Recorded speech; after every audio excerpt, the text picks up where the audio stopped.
So you got your pattern on Photoshop.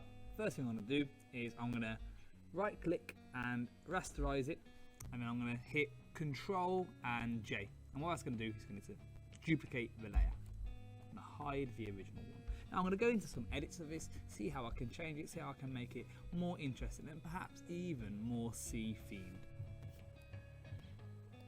At the bottom right we've got our adjustment tool, and we can start to change the vibrance, the hue, the saturation, the colour balance, just to see how it works. First thing I'm going to do is invert it. I'll click back onto the original layer and then I'll add another adjustment.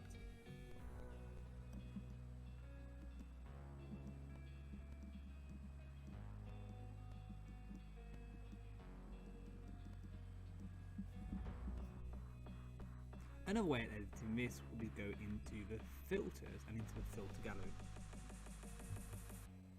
Now in the filter gallery, it will always try to edit the image in relation to the colour which is selected in your paint tool, which at the moment is the red. So I'm going to change that.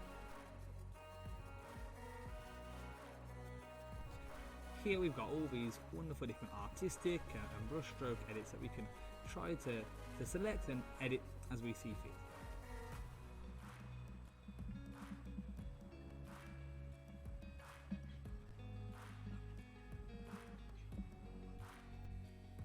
Once you're happy with an outcome, you can then select which adjustments you do or don't want to show.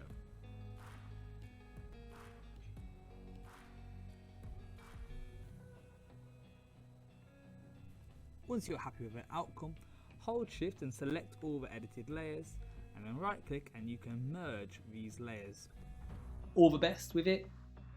Let me know if you need any help, and I look forward to seeing what you produce.